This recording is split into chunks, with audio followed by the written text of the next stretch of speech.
Welcome to Monday's Look North. Tonight, jailed for 16 months, the driver who ploughed into a crowd of worshippers, injuring 7 people.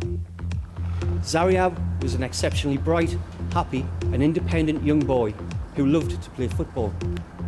He suffered serious head and orthopaedic injuries in the accident, which will alter the course of his life. They're suffering from a form of childhood dementia. Now their parents want a new drug that can help them to be made available on the NHS. And is it time to get tougher with those who attack police officers? Alarm as 9 officers in one force were assaulted in just a week. In sport, we'll round up the football action with Steve Harper in Team Talk. And we'll salute the North Yorkshire brothers who struck gold at the Track Cycling World Cup.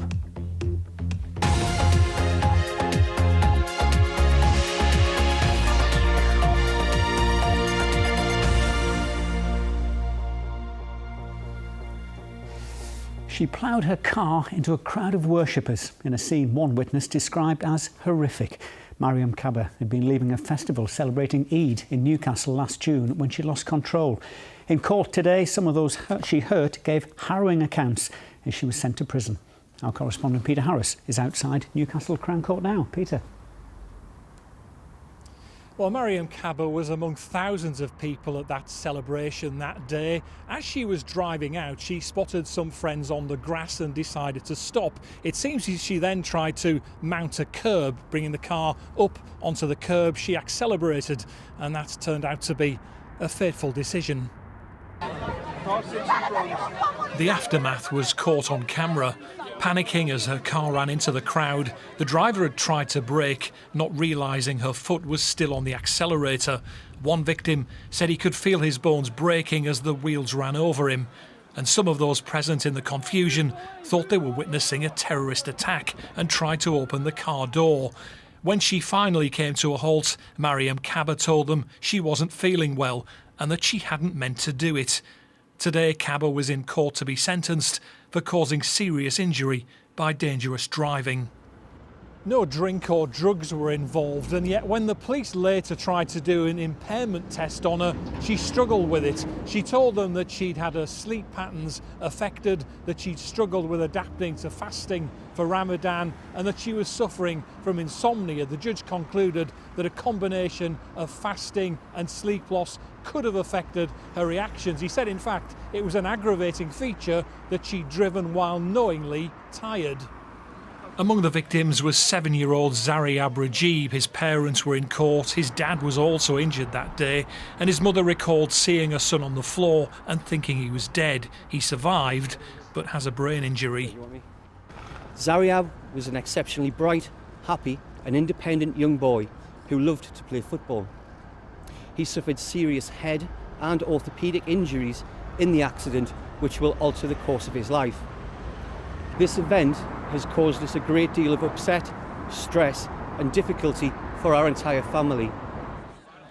Another victim, Abdullah Sia, told the court, "I still suffer pain, sometimes excruciating, and experience flashbacks and nightmares. That car could have killed me." Mariam Kaba is a carer for her husband, who's a stroke victim.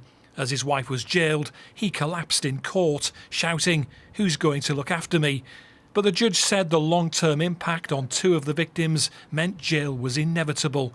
He imprisoned her for 16 months with a 2-year driving ban.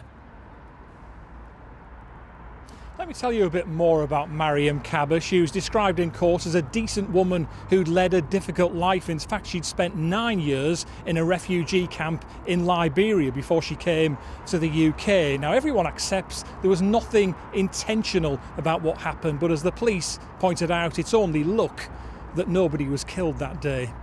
Jeff. Indeed. Peter, thanks for that.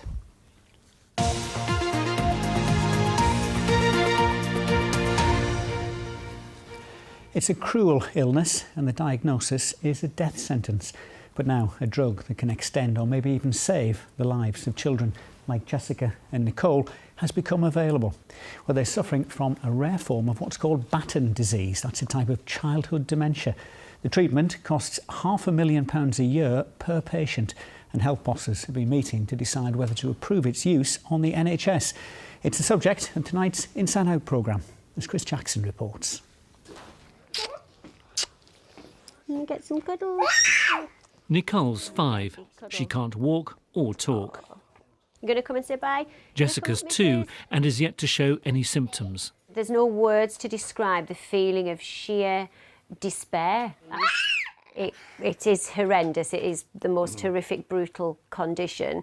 And without treatment, a child's life expectancy is they're not expected to make it into their teens. Every fortnight, the girls travel hundreds of miles in opposite directions for treatment. Whilst Jessica's off to Hamburg in Germany with Dad, Mum will take Nicole to London. 2 locations because they're on separate programmes. At the Great Ormond Street Children's Hospital, Nicole receives a drug fed directly to the brain via a device in her head. Treatment paid for by the drugs company, not the NHS. It's not a cure, but it has dramatically halted progression of the disease. This treatment is an enzyme replacement therapies, so we're just replacing what's missing where it needs to be. It does seem to be working. Yes, yeah, so Nicole's responded really well to the treatment and she's doing fantastically. I'm sure Gail will agree. 600 miles away, in Hamburg, Jessica's receiving the same drug. Now we're in a position where we can stop the progression of the disease, or hopefully, in cases just like Jessica, if we start early enough to prevent that symptoms start at all. We're incredibly hopeful. What we saw from Nicole, who has got symptoms, we feel she's improved, and with Jessica being so young and absolutely no symptoms whatsoever, we truly believe she can beat this. Last week, the National Institute for Health and Care Excellence met in Manchester to decide whether the drug should be available on the NHS. All of Gail and Matthew's hopes hung in the balance. We're here as parents to give the committee a sense of how it is to live with this condition. They're the experts in the economics and the statistics, but we're the experts in how we are actually living with it and how it affects the families. With the drug costing around £20,000 per dose and no guarantees about its long-term impact, it's a difficult decision. No announcements expected for a while, so Gail and Matthew must face an anxious wait. Chris Jackson, BBC Look North. Well, Gail and Matthew have now put their case to the NHS committee, which rules on the funding for the drugs. As yet, it hasn't made its decision. More on that story tonight with Inside Out here on BBC One at 7:30. We're back to court now, and a civil engineer from the North East who shared ISIS-inspired videos on Facebook and downloaded instructions on how to make suicide vests has gone on trial for terrorism offences. Abdul Rahman Akrabati, who's 31 and originally from Syria, was arrested in the Hendon area of Sunderland in May last year. He's accused of sharing and possessing terrorist material. He denies all charges. Well, Megan Patterson has been following the case at Newcastle Crown Court and joins us now. Megan.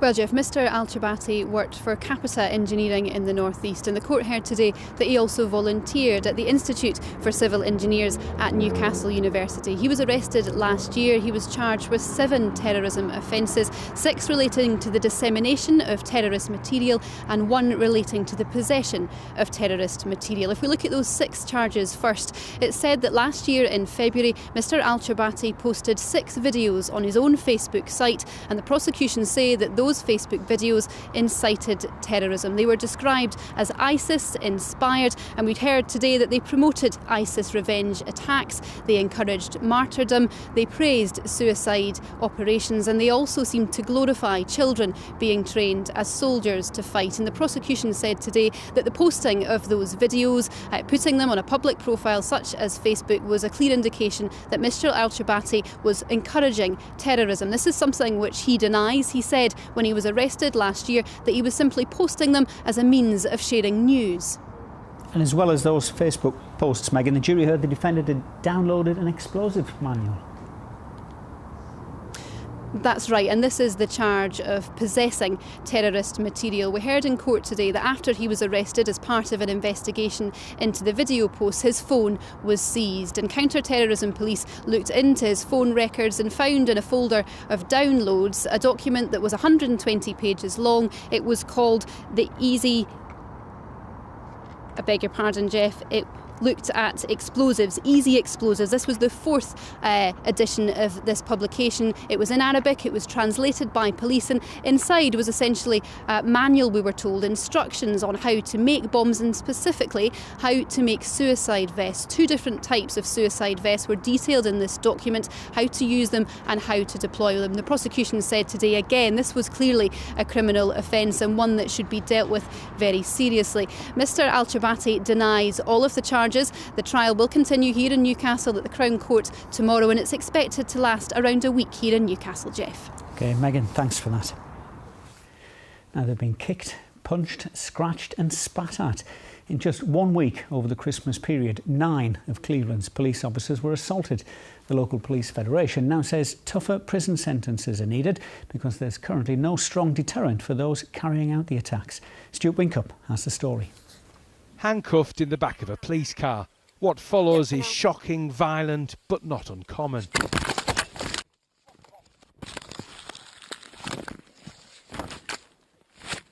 The Police Federation claimed there were over 2 million assaults on officers across the country last year. Mick Johnson was stabbed while he was on patrol. He'd been called to a shop in Hartlepool after concerns about the way a man was behaving there. He suddenly got extremely aggressive and then came towards me but pulled out a rather large kitchen knife, about 8 inches long in total. I've pushed the door really hard to try and knock him off balance, and then within seconds his arms come round and he's stabbed me in the arm, in the forearm, with the knife. The physical injuries he suffered were fairly minor, but he says the psychological impact of the attack has been huge.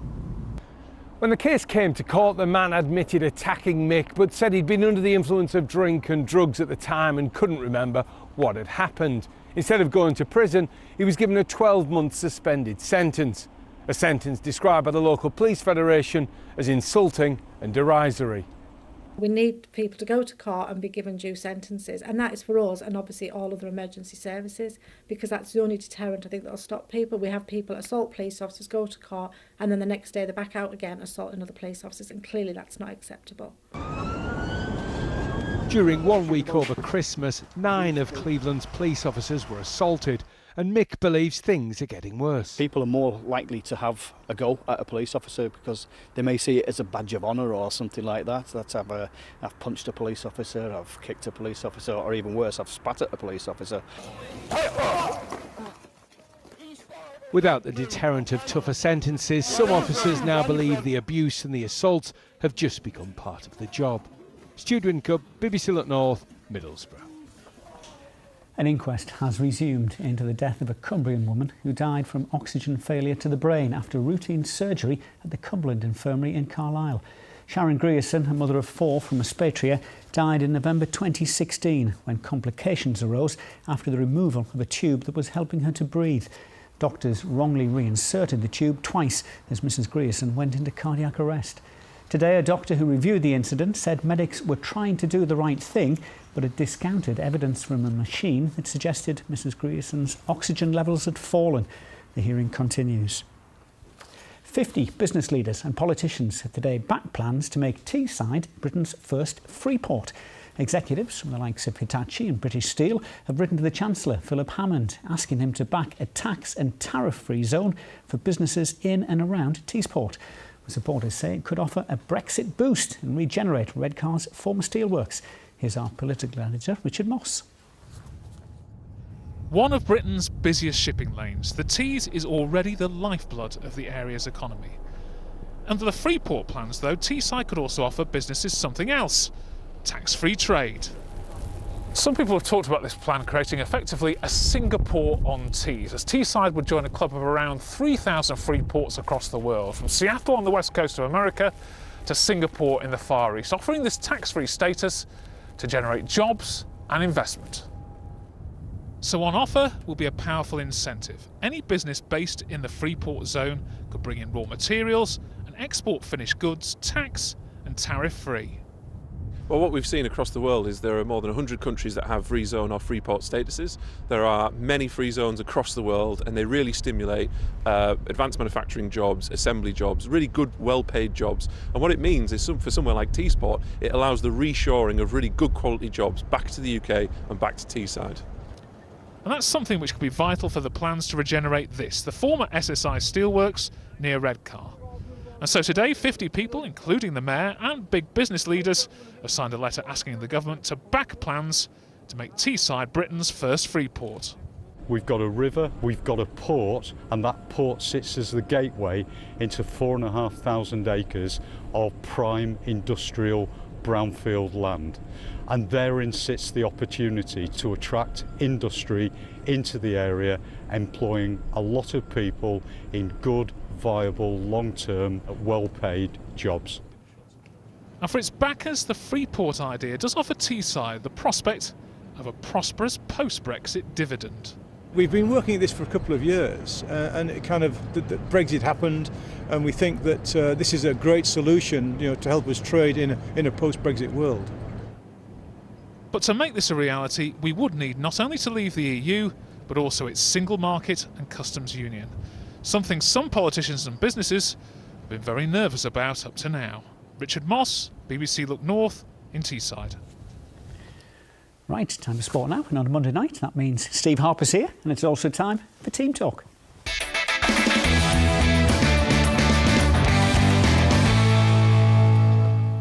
We'll come to football in a moment, including that great turnout for Hardup Hartlepool United. And I know I say this every week, Steve, that's another of your old teams. Over 20 years ago now. Sad state of affairs. Let's hope a takeover happens for them. Absolutely, keep our fingers crossed for that. But talking about teams, what about this lot though? Team KGF, including brothers Charlie and Harry Tanfield from Great Ayton in North Yorkshire. They won the team pursuit event at the Track Cycling World Cup in Minsk yesterday. It was a second gold medal for Charlie. He's a 21-year-old student. He rides as an amateur. He's not part of the British cycling setup. And it was his second goal because on Saturday he took the individual pursuit title. The only Brit who's recorded a faster time is the great Chris Borden. Sure, we'll hear more of him and his brother in the future.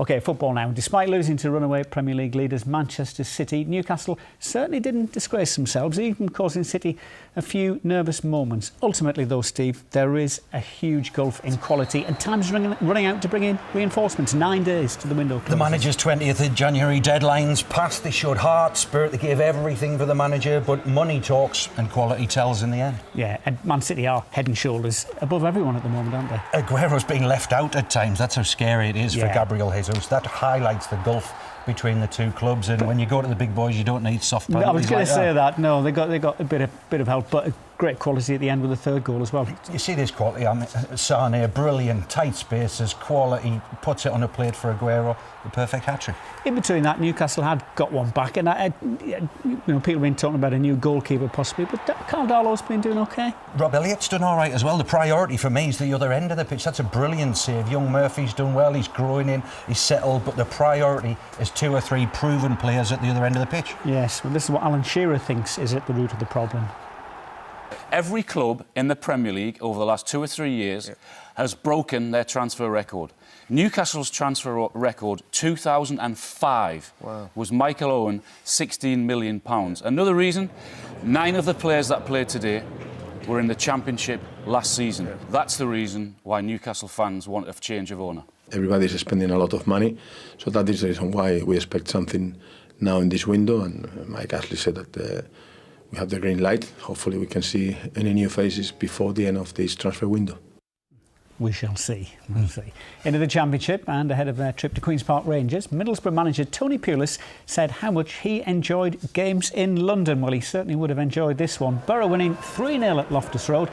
And the new boss, Stevie, seems to be getting things right. Tony Pulis sets teams up. They're going to be well suited away from home. It's not away from home where it's going to dictate whether they get up out of the Championship or not. The home form will decide that. They've only won half of the home games this season. But when you haven't scored a goal for 2 years, that's the way to do it, George Friend. A really pure strike, and they don't come along very often. Absolutely. And he's starting to get the best out of Adama Traore. We've seen flashes of it, but there's just a hint of consistency now, and he could be a real asset in the running. Yes, that was unbelievably Traore's first goal in his 18 months at Middlesbrough. Amazing.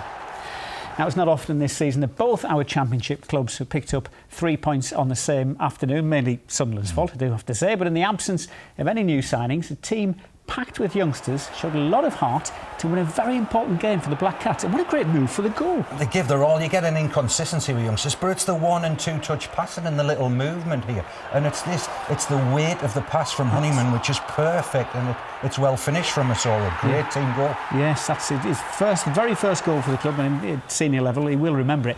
But they're keeping clean sheets as well. I think didn't keep one in 17 games, 5 out of the last 11. Credit the staff for the organisation from the set piece, but also Oviedo for having the discipline to stay where he's told to be. And David Myler had the chance to spoil it right at the end against his old club. I played with David. He doesn't score many. Big save from the goalkeeper. Big result. It was indeed. Manager, not surprisingly, was a happy man.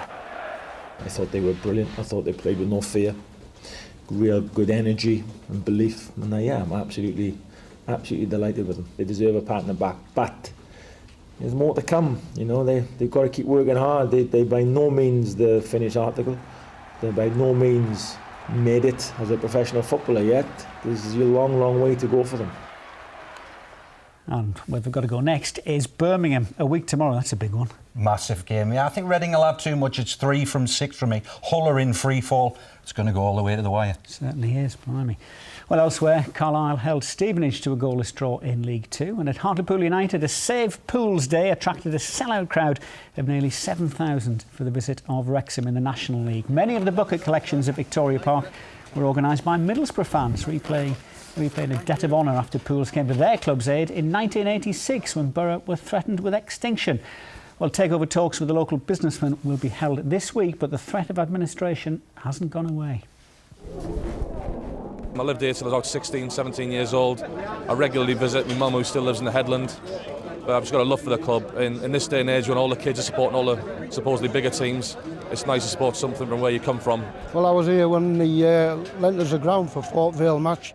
All we're doing is repaying a few debts back to Hartlepool. It was brilliant of them to help us out at the time. Lovely to come to a stadium where we could play football rather than be shut out of the stadium that we were in, and I think more people should help out. I'm very optimistic now. You know, there seems to be a little bit of good news. You know, rumours coming out that, you know, we might have been saved. So yeah, I think there's a little bit light at the end of the tunnel, and hopefully, like I say, we can get past the next 2 weeks, if you like, and hopefully look forward. Well, lots of goodwill around Victoria Park until the match kicked off, Steve. It was a bit grim. It was a poor performance. Yeah, Wrexham came up and were party poopers, and it's quite emotional. It's where it all started for me. I've got family in Hartlepool. My Uncle Sammy used to take me in the late 80s.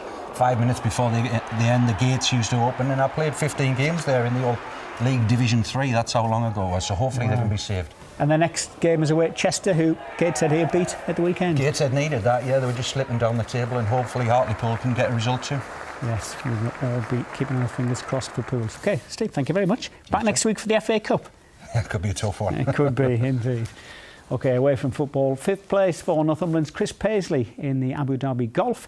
Newcastle Falcons win over the Russian side NSI in Georgia earned them a home tie with the French club Brive. That's in the quarter-finals of Rugby Union's European Challenge Cup. But Newcastle Eagles have been left chasing just 2 of basketball's 4 main prizes. When Darius Defoe put the Eagles 16 points ahead in their BBL Trophy quarter-final, it looked plain sailing.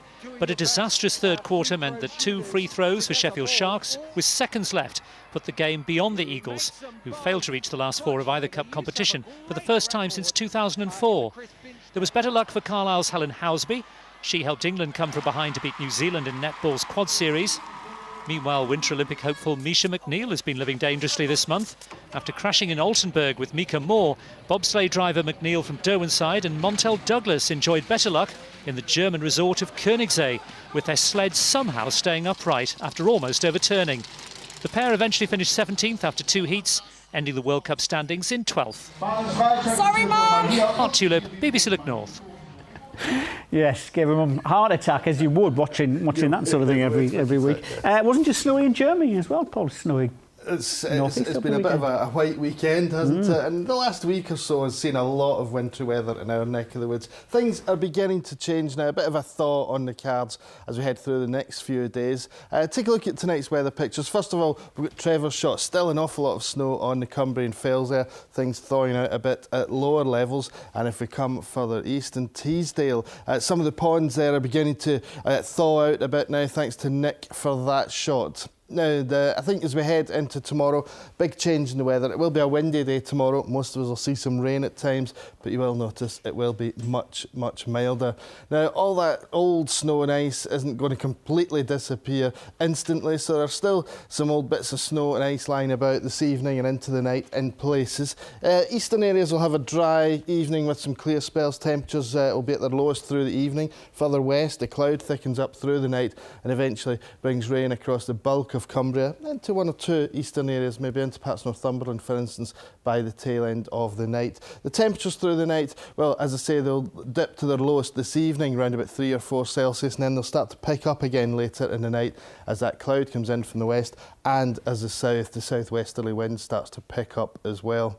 Now, that wind will certainly be a feature of the weather tomorrow, as will that rain. It moves west to east through the morning. The more persistent rain clears away out over the North Sea, leaving behind a mix of sunny spells and scattered showers for the afternoon. So a brighter feel to things to the second half of the day, but as I say, still a few showers coming in on that wind, and that wind will be quite strong and gusty at times. It's coming from the southwest, but it's bringing very mild air with it. Temperatures peaking tomorrow afternoon east of the Pennines, around about 12 Celsius, which is at 54 degrees Fahrenheit, and as I say, noticeably milder than it has been recently. So that's the picture for tomorrow. That frontal system moves through. Another one follows it tomorrow night, bringing another spell of wet and windy weather. Frontal systems queuing up as we head through the middle and latter part of the week. One thing you will notice is that we start eventually to pick up a northwesterly wind again through Thursday and Friday. So that means temperatures will take a bit of a dip again. Nothing as cold as it's been recently, but that exceptionally mild weather won't last forever. And then there are more frontal systems heading our way as we head into the weekend. So as we head through the next few days then, the showers clearing away tomorrow. Wet and windy tomorrow night for most of us. That clears through to leave some good sunny spells on Wednesday. The temperatures already just beginning to cool off about 8 or 9 Celsius on Wednesday afternoon. Cooler still for Thursday and Friday. Be a few showers, wintry over the hills perhaps, touch of frost overnight. Some bright spells by day and nowhere near as cold as it's been recently. Jeff. I like the sound of that, Paul. That's not too bad. Started building a snowman yesterday, didn't even have time to finish it. Oh. Started to melt. There you go. That's it. Thanks for watching, as ever. We'll see you again same time tomorrow. Bye-bye. Bye-bye.